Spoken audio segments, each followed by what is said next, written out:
How did you keep your spirits up during those days? Okay, so I'm an optimist to begin with. So there's that. I'm not a pessimist. I would never say I was a pessimist, but it was really interesting. When I go back to this actual, like the big ticket moment is not finding the lump in my breast, so that was bad. The Hmm. big ticket moment is hearing my doctor say over the phone, "You have cancer," Hmm. and I stood there and I thought, I said, okay, okay, so what do we do next? And he said, "You come see me on Tuesday." And I said, "Okay, I'll come see you on Tuesday."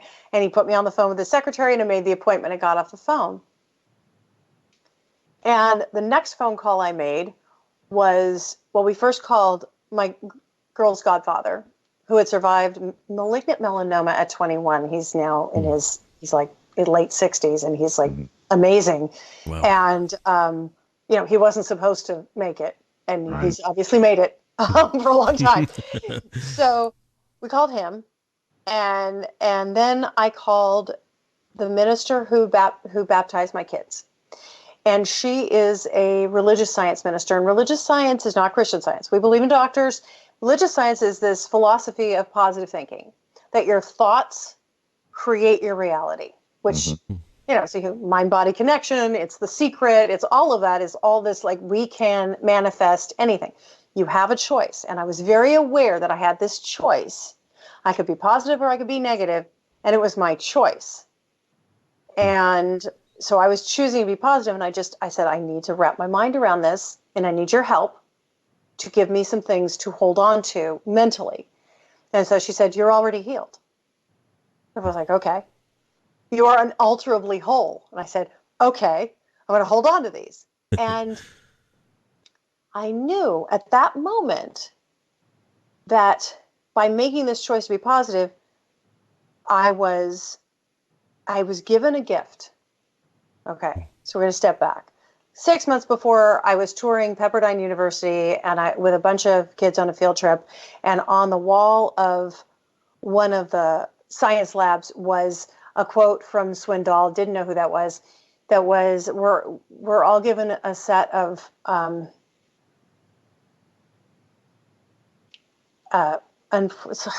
oh God, why can't I bring it up? We're given great opportunities, brilliantly disguised as impossible situations. Mm-hmm. Okay, Mm-hmm. I'm paraphrasing, and I wrote it down. I didn't even have my phone with me. I'm like scribbling on a piece of paper, borrowing a pencil from one of the science students, and I thought, I have this opportunity to teach my daughters what to do when something really crappy happens Mm-hmm. by my thought, deed, and action, by the creation of how I create this family, how I keep this family going, the energy in the house. I have this thing that I can do. And if they get a D on a test, if their boyfriend dumps them the night before prom, if they lose a job they want, if God forbid they ever hear the words I did, they will have a template, Mm-hmm. whether they know it or not. They were 7 Right. and 11, and they were girls, and I had very feminine cancer. 2,400 men a year get diagnosed with breast cancer, 240,000 women in the Right. US. So, Right. okay, very feminine cancer. Sorry, guys, but it's true. It's just not as common in men. Yeah. And so I thought, I have this opportunity and I am going to make the best of it. I was negative. I was terrified, Sure. but I did not indulge it for very long. And my husband used to do this thing that used to drive me crazy. I'd get upset about something before cancer. And he'd say, "Angelique, where are your feet?" And I'd say, "What?" And he'd say, "Where are your feet? Stop your feet." So I'd stop my feet. And he'd say, "Right here, right now, that's all that's going on." I'm Yeah. like, There you go. So I'm sitting here. We haven't told the girls yet. They're at school. I'm not telling them till I go to the doctor and we know what the plan is, right? Because I need to know what the plan is. I'm having surgery. Am I having chemo? Like, when am I going to tell them I'm getting my ducks in a row? I'm finding a babysitter because I know I'm going to need the help. And I just got really upset. And I walked into my husband's office and I thought, if he says, "Where are your feet?" Yeah. And I walked into his office and I said, "I am really, really angry and I am really, really scared. And he looked at me and he said, you're entitled. And the minute he did that, all of it went away. Like it just went poof. And I thought, this is amazing. This is okay. Like, and he said, we can get through this.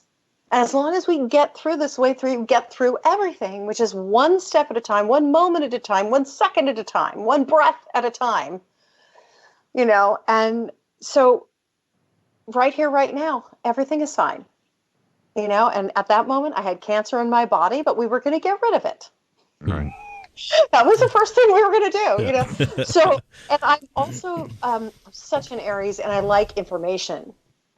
So tell me how we're going to do it. Give me a plan. Let me set it up. Let me get it organized and let me do it and I will be fine.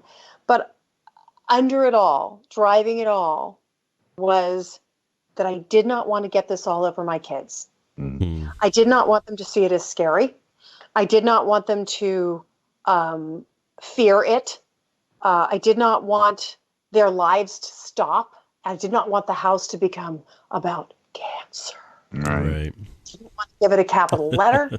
I didn't have a party. I know a lot of women who feel very good about having a party before their mastectomies. Like I was like, just get it over with. But mostly that was because the first date they offered me was October 30th, and I had a 7 and an 11-year-old. Right. And I said no, and they're like, okay, how about October 9th? Except that was like in 10 days. So I was, chicken with my head cut off, running back and forth into LA as I live an hour and 10 minutes outside. To having tests, having scans, having blood work, doing everything I had to do so I could have this surgery on the 9th of October. But and we did. We managed to keep their lives going. It was not all about cancer. I was very open. Everybody knew.